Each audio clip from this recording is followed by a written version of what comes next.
¿Qué tal? ¿Cómo están? Estos días se saluda diciendo Hag Sameach, Gutiontes, porque son días de fiesta. Salimos de Yom Kippur, Baruch Hashem, un Yom Kippur, por lo menos donde estuve y como vi la gente, todos lo pasamos muy bien, muy fácil.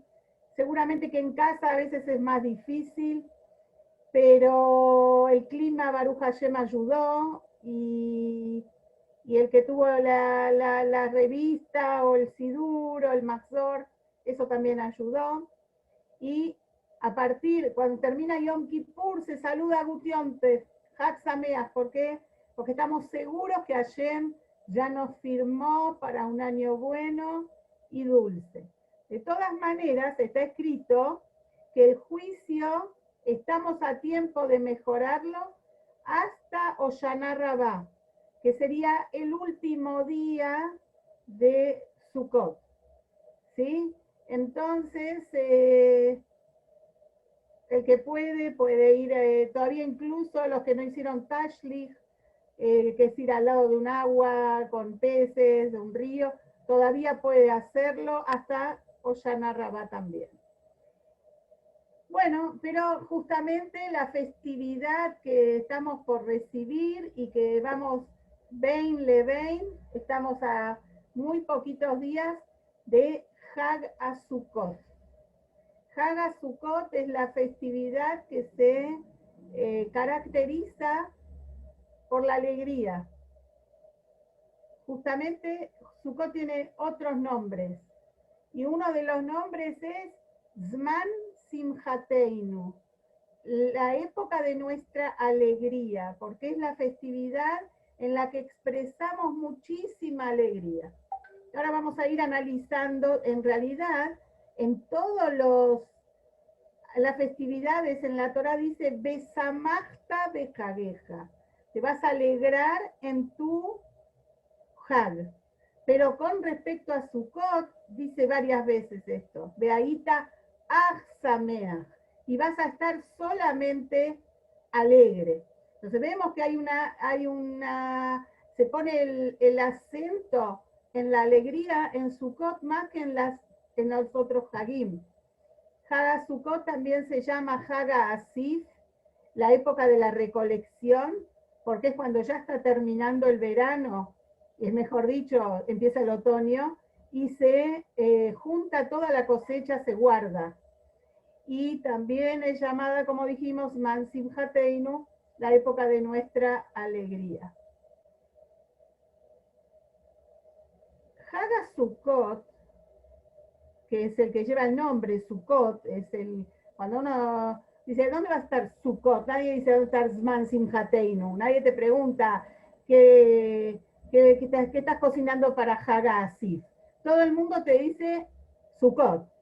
¿Dónde va Sukkot? Tenés Sukkah para Sukkot, ¿sí? Quiere decir que es el nombre principal. El nombre principal, que es Sukkot, nos representa por qué se llama así. ¿Por qué se llama así? Porque dice en la Torah, vas a habitar en Sukkot 7 días, porque los Yehudim, cuando salieron de Egipto, en el desierto, habitaron en Sukkot. Entonces, en recuerdo a eso, nosotros habitamos en Sukkot 7 días. Surgen un montón de preguntas con respecto a eso. Esperen que pase la ambulancia. Justo la agarró el semáforo. ¿La escuchan? Bueno, la Haga Sukkot tiene una fecha interesante, es el 15 de Tishrei. Si pensaríamos con la lógica, Sukkot tendríamos que festejarlo ¿cuándo? En Pesaj. El Seder de Pesaj habría que hacerlo sentado en la Sukkah. ¿Por qué?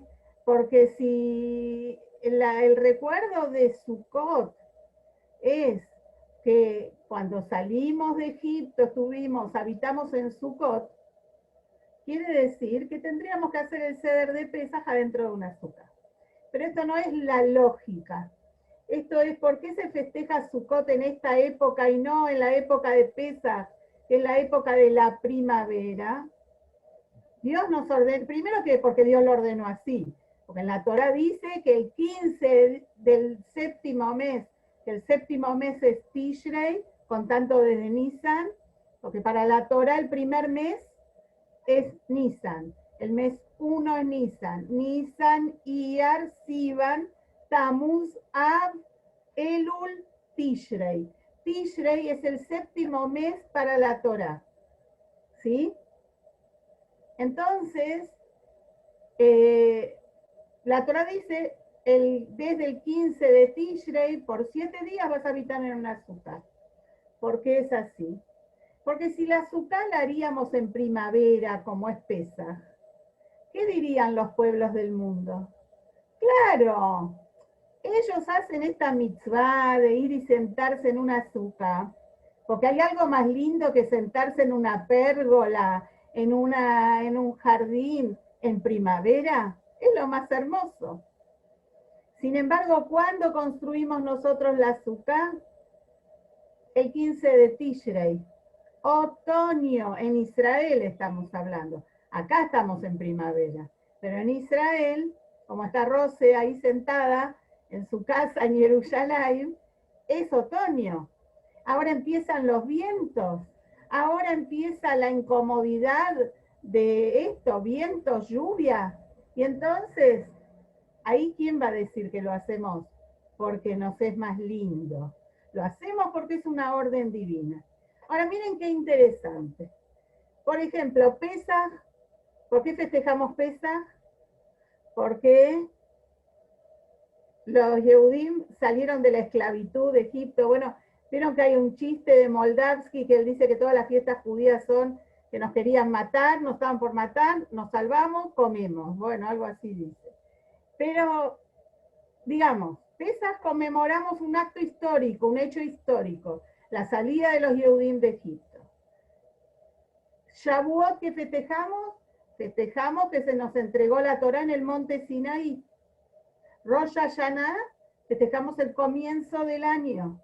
Yom Kippur, el día del perdón, históricamente el día que Moshe Rabbeinu bajó con las segundas tablas y que Hashem perdonó el pecado del becerro de oro y nosotros pedimos perdón ese día. Hanukkah, que festejamos que los Yehudim se salvaron y reconquistaron el Beit HaMikdash. Purim, que festejamos un hecho histórico, que en la época de la reina Esther con Mordejai, el rey Asuero, Amán hizo lo que hizo y Dios nos salvó y tenemos una fiesta. ¿Qué conmemoramos en Sukkot? Nada. No hay una razón. 40 años los Yehudim estuvieron en el Midbar, en el desierto, y habitaron en Sukkot. No hay un festejo por un acto específico.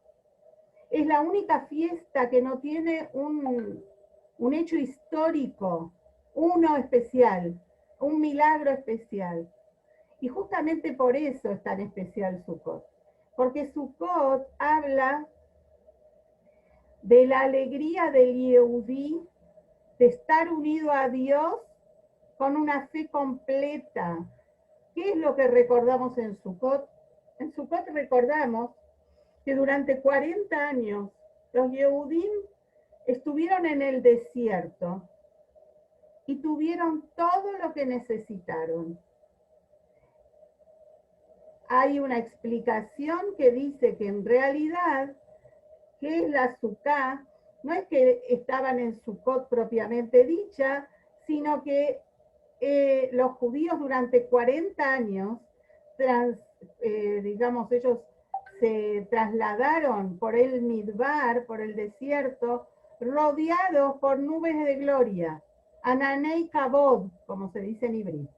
Y esos Ananei Kabod eran las nubes que los protegían a los 4 vientos, es decir, a los 4 puntos cardinales, como si fueran paredes, también tenían nubes que los cubrían por encima y también tenían una nube que iba por abajo, que era la que les alisaba el camino. Yo muchas veces cuando estamos, sobre todo en los aeropuertos, se ven esas cintas transportadoras para que no tengas que caminar, y si caminas te hace muy fácil. Y me acuerdo de las nubes de gloria, que eso era lo que hacían, le hacían más fácil la caminata a los Yehudim, le alisaban el camino, cuando hacía falta los hacían que el camino sea tan fácil de recorrer. Nunca estudiamos que los Yehudim se cansaron de caminar en el desierto. ¿Por qué? Porque estaban estas nubes de gloria. Las 4 nubes, más la de arriba, más la de abajo, creaban un microclima. Hoy tenemos los climatizadores en el auto, ya ni se usa aire acondicionado. Hay climatizador, que es el que te da la temperatura justa. Bueno, eso ya tenían los Yehudim en el desierto. A través de las nubes de gloria tenían un sistema de climatización excelente. Porque imagínense que no era la misma temperatura de día que de noche.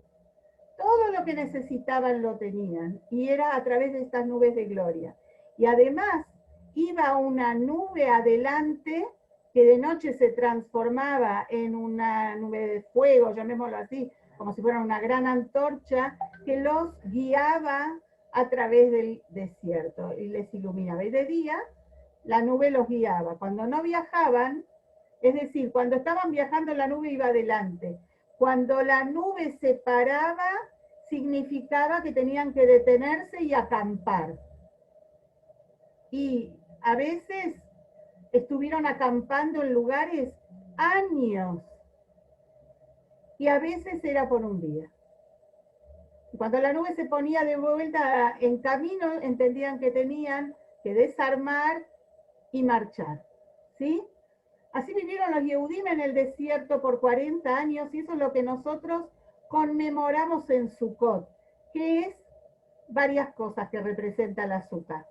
La primera, como recién dijimos, la protección divina.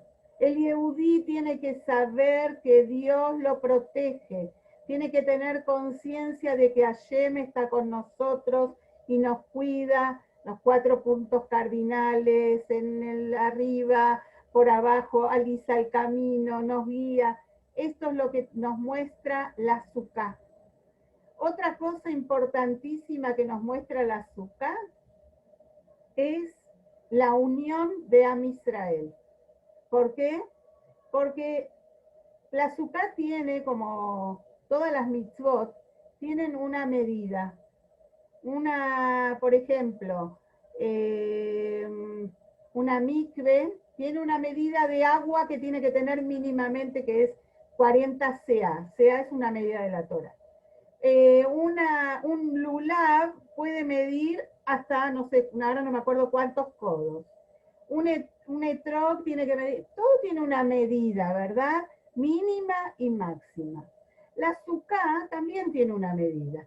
No puede ser inferior a algo así como, no me acuerdo si 4 o 5 codos, menos que eso, no, 4 codos no.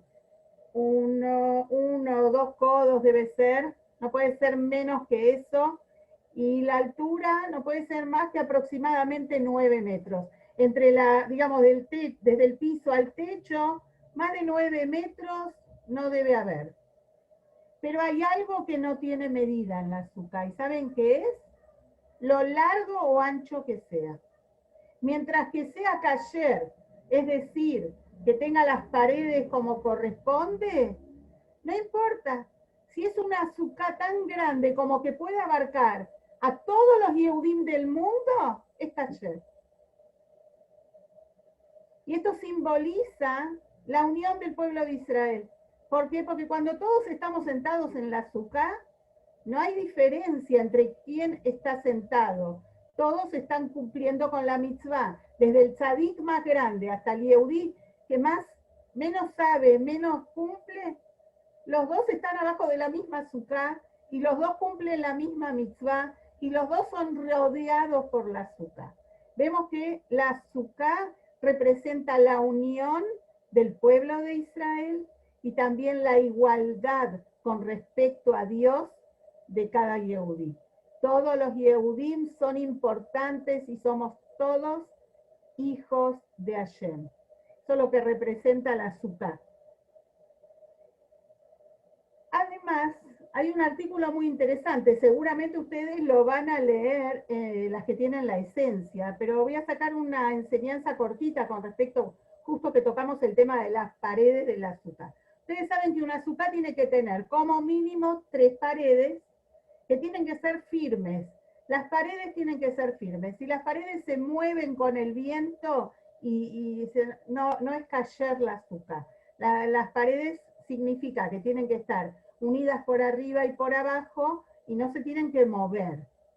Si uno, por ejemplo, le puede hacer paredes de tela a la Sukkah, pero si las paredes se mueven con el viento porque no están atadas bien, no es kasher la Sukkah. Tiene que tener las paredes bien firmes y el techo, ustedes saben que el techo de la Sukkah tiene que ser de cualquier vegetal que ya no está conectado a la tierra. ¿Qué significa esto? Si yo, por ejemplo, hago una Sukkah debajo de un árbol y digo, bueno, las ramas caen sobre el techo, no es kasher, no sirve. Las ramas tienen que estar cortadas, ya no tienen que estar unidas a la tierra, ¿sí? Cualquier tipo de rama es kasher, siempre y cuando sea respetable, que no esté podrida, que no dé feo olor y todas esas cosas.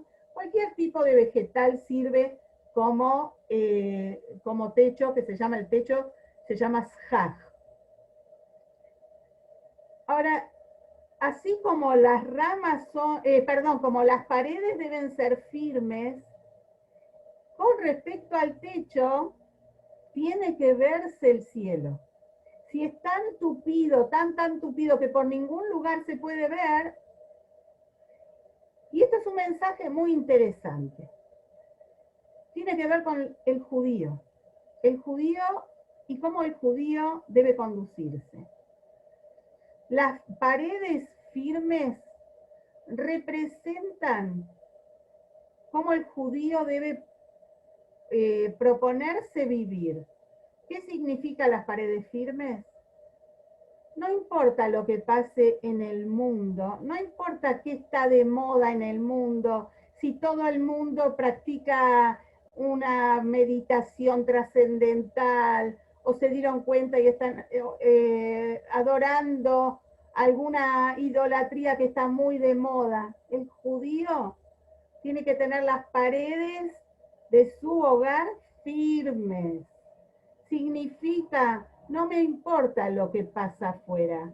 Acá en mi vida, en mi comunidad, se cuida el judaísmo, hay que cuidarlo, protegernos con esas paredes firmes como tiene que tener la Sukkah.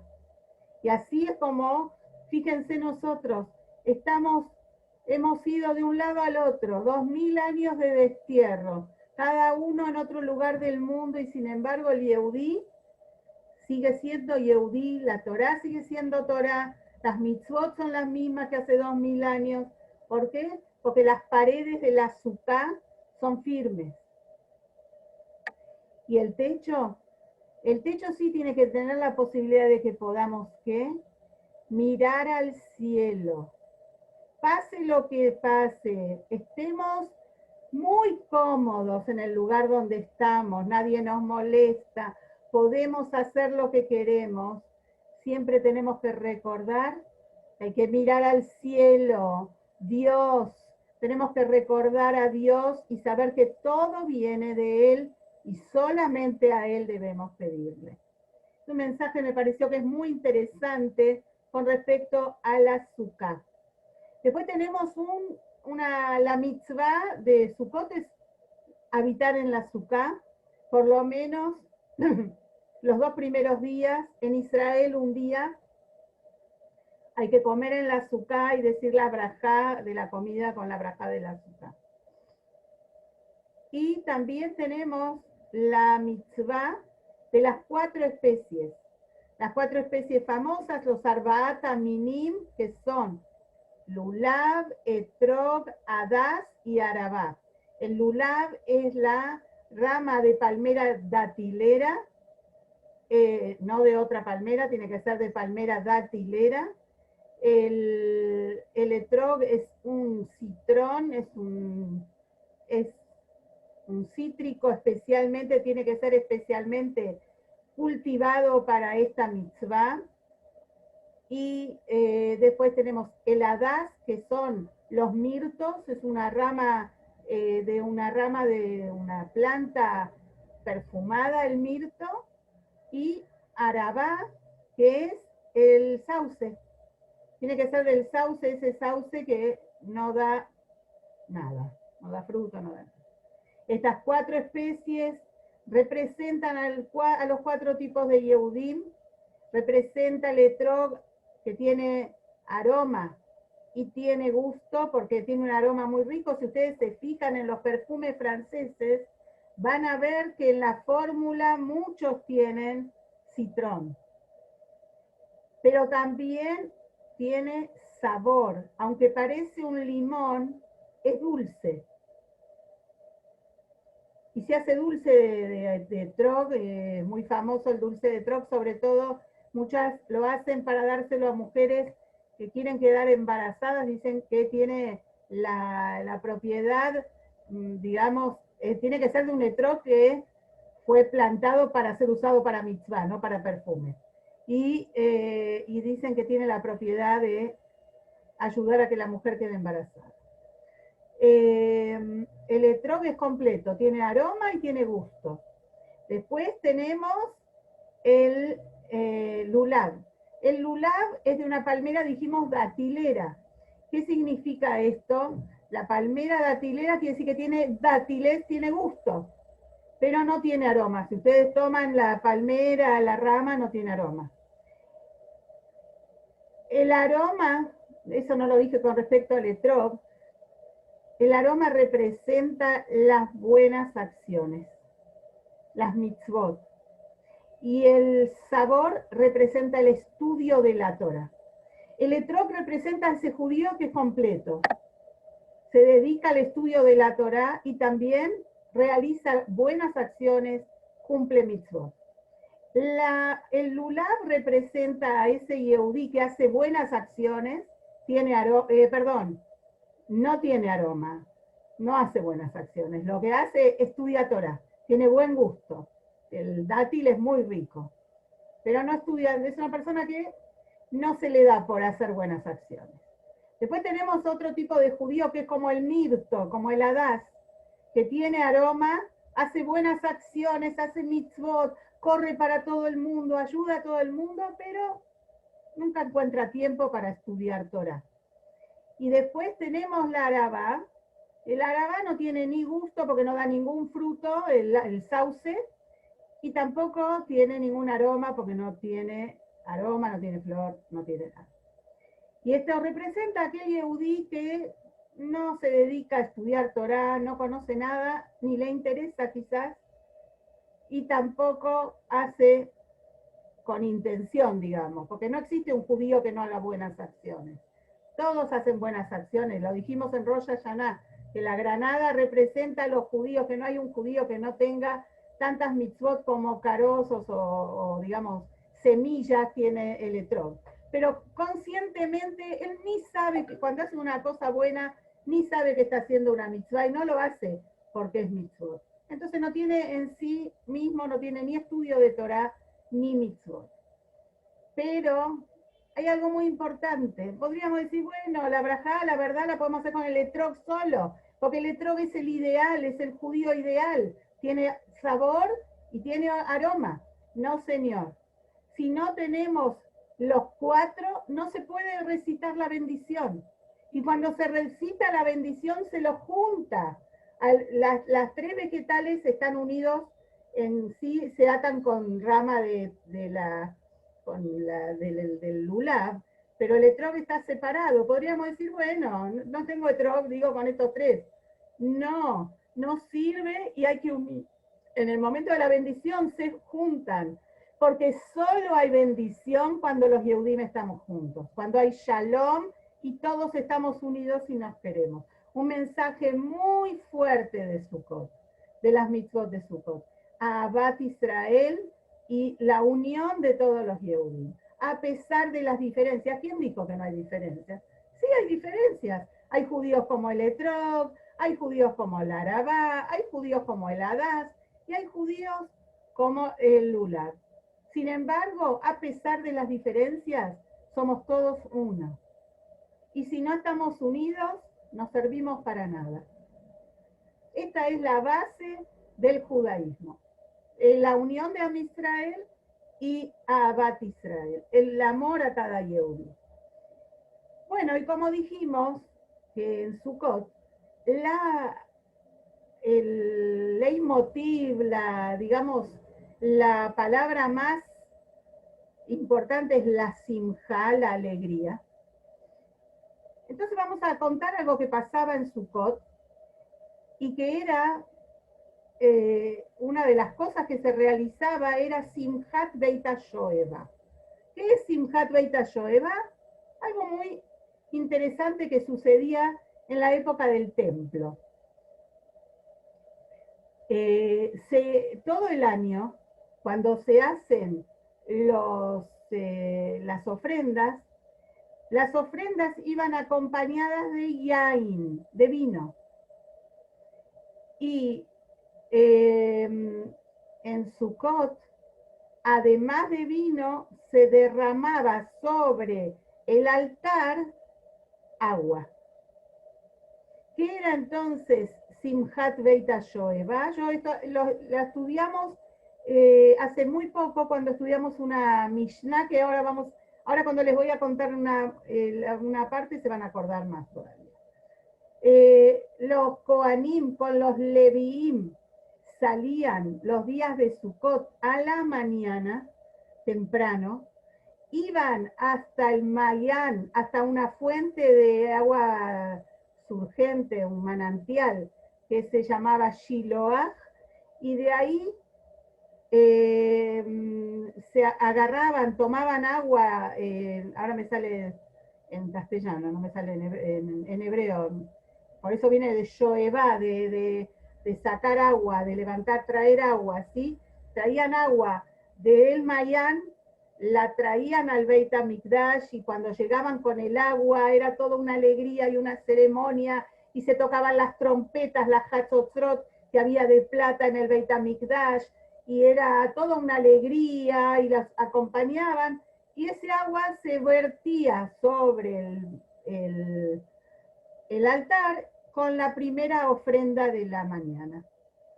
Y era toda una alegría tan grande que incluso cuando llegaba la noche, miren lo que pasaba.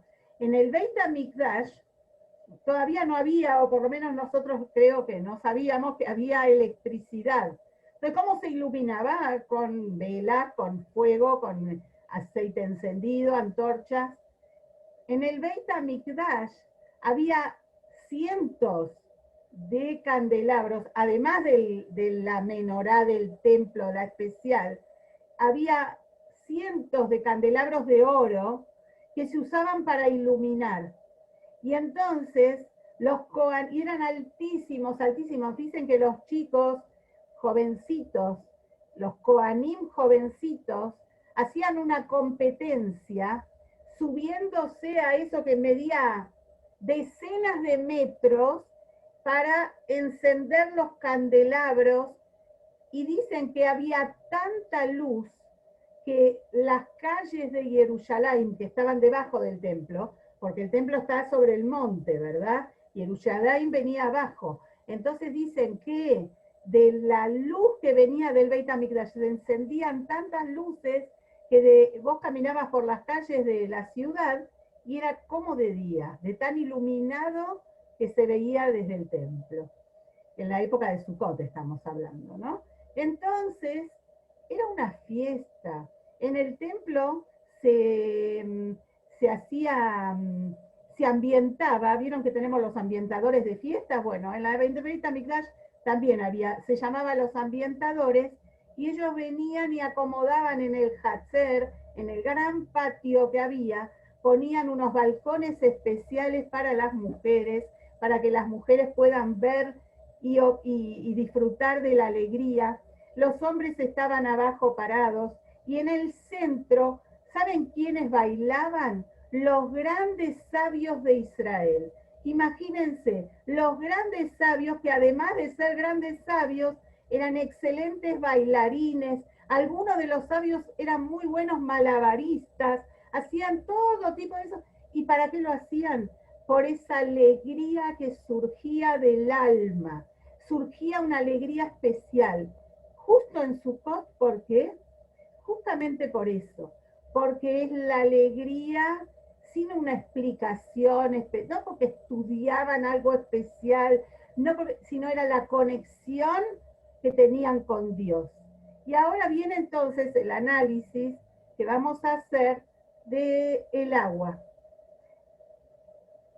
Dijimos que en el Beit HaMikdash se traían las ofrendas y siempre en el altar se vertía vino, pero en Sukkot se vertía agua. Entonces en el altar había como dos orificios para que el Cohen, cuando hacía la ofrenda, vierta por un agujero iba el vino y por otro iba, cuando era el agua, era el agua.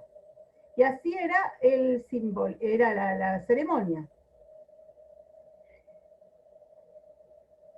¿Se acuerdan que hablamos hace algunas clases de Pirkei Avot de un Sukkot especial en la época del segundo templo, cuando los Tzedokim, que eran este grupo de Yehudim que no creían la Torá oral, ellos no sostenían la explicación de la Torá oral, solo decían que admitían la Torá escrita. Estos Tzedokim, que eran alumnos de, ¿por qué se llamaban Tzedokim? Porque el maestro de ellos fue Tzadok. Tzadok malinterpretó las palabras de su maestro, el que le dijo que no se puede servir a Dios como un siervo que espera el pago, sino que hay que servirlo sin estar interesado en el pago. Entonces él malinterpretó y dijo, entonces quiere decir que no hay pago, entonces viva la vida, viva la pepa, no hay otro mundo, no hay castigo, no hay esto, no hay lo otro. Bueno, entonces los alumnos de él se llaman Tzedokim, porque son alumnos de Tzadok. En una época, no todas las épocas, en una época del segundo templo del Beit HaMikdash Hasheni, los Tzedokim estaban muy bien en el gobierno, porque los reyes de ese momento eran Tzedokim también, simpatizaban con ellos. Entonces había un rey, ahora cuando les voy a decir el nombre, se van a acordar, Alexander Yanai, que después es sucedido por su esposa, Shlomita Alexandra, por eso yo sé que se los conté hace poco esto. Alexander Yanai simpatizaba muchísimo en una época con los Tzedokim, y entonces se dejó influir por ellos. Los Tzedokim no aceptaban el Nisu Hamaim. Nisu Hamaim es lo que se hace en Sukkot, que se vierte agua en el Mizbeach. ¿Por qué no lo aceptaban? Porque el Nisu Hamaim es una mitzvah de los Rabanim, es una mitzvah de la Torah oral, no de la Torah escrita. Y como ellos no concordaban con eso, no estaban de acuerdo, no lo hacían. ¿Se acuerdan lo que pasó? Alexander Yanai era Cohen, era el Cohen Gadol también. Y entonces él, cuando llegó el momento en Sukkot de hacer el Nisu Hamaim, de tirar el agua, verter el agua sobre el Mizbeach, cuando le acercaron el agua y todo el pueblo estaba mirándolo, esperando, cada uno con su lulav, con las 4 especies en la ceremonia que era tan emotiva, él, en vez de volcarlo sobre el altar, se lo volcó sobre los pies. ¿Se acuerdan de eso? Y en ese momento la gente no lo apedreó, sino que le arrojó los etrogim. Bueno, y de esto salió algo terrible, mandó matar un montón de prushim y todo. Bueno, pero ahora vamos a analizar por qué pasó esto. Y con esto vamos a terminar porque no las quiero retener tanto. ¿Qué es el agua? El agua, como todas estudiamos en la escuela, es insabora, incolora, no tiene sabor, bueno, dijimos, no tiene color, no tiene sabor, no tiene aroma tampoco, no tiene olor, exacto, es inodora, ¿sí? No tiene sabor, no tiene olor y no tiene olor. Entonces dijimos todo, no tiene olor, no tiene sabor, colora, y no tiene color, ¿sí? Las tres cosas, ahí está. Sin embargo, bueno, ¿qué representa el agua? Pero cuando alguien tiene sed, ¿qué es lo que mejor te calma la sed? No hay nada más eficiente y bueno que un buen vaso de agua. Así es, Nani. Y el vino tiene color y es atractivo el color del vino. El vino tiene aroma, ¿vieron? La gente que sabe primero lo huele. El vino tiene sabor y el vino también da placer a los que les gusta el vino. Les da un placer, los que entienden, ¿no? Les da un placer especial, incluso hasta embriaga, de tanto placer que produce. El agua representa la fe simple, el Kabbalat Ol. ¿Qué significa? El Yehudí que recibe el yugo divino. Hacemos lo que hacemos, somos judíos, estudiamos Torah y cumplimos las mitzvot. ¿Por qué? Porque así lo dijo Dios. No empezamos a investigar qué quiere decir esto y por qué no hacemos aquello y quién dijo así, quién dijo. Así dijo Dios, el yugo divino. Se pone así como se le ponía al buey, no sé si se sigue haciendo el yugo, y el buey anda y hace lo que tiene que hacer. Eso se llama Kabbalat Ol. Eso significa una fe simple. Simple no significa que es de personas simples. Significa que no tiene ningún tipo de retorcido, ni de sofisticación, no depende de nada. Es así, como el agua. El agua no tiene sabor, no tiene olor, no tiene color, es como es. Pero cuando tenés sed, no hay como el agua. Cuando el judío está con sed, su alma está sedienta, lo que necesita es agua. Tiene que tener esa fe de hacer una mitzvah. Ah, no, yo hasta que no entienda lo que pasa cuando yo enciendo la vela de Shabbat, no lo voy a hacer. No es así. Nosotras prendemos las velas. Después va a venir el conocimiento también. Pero primero es la fe, esa fe simple. Sin embargo, ¿qué representa el vino? El vino representa el estudio de la Torá, la comprensión de la persona, es decir, cuando la persona estudia Torá y entiende lo que está haciendo, empieza a sentir una gratificación especial. Hay un color que se hace atractivo, hay un sabor, tiene un entiendo, hay una profundidad, y entonces eso me provoca un placer especial, como el vino que da placer. Pero no puede ser únicamente el servicio con el vino. También tiene que estar el agua. El agua tiene que estar presente en el servicio divino.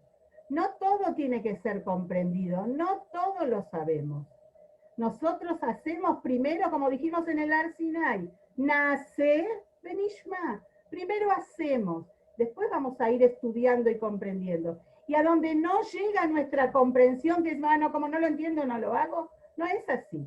El Yehudí sabe que Dios le ordenó esto y está por encima de su razón y lo cumple porque tiene una fe, algo que lo une totalmente con Dios. Y esa unión tan grande produce una alegría profunda, esa alegría profunda que se manifiesta en Sukkot y que se manifestaba en Simchat Beit HaShoeva. ¿Por qué los Tzedokim no querían aceptar esta mitzvah? Porque justamente ellos lo único que querían era hacer lo que entienden, lo que yo puedo entender hago, lo que no entiendo lo acomodo a mi manera. Eso quedó de los Tzedokim, no quedó nada. Pero así era.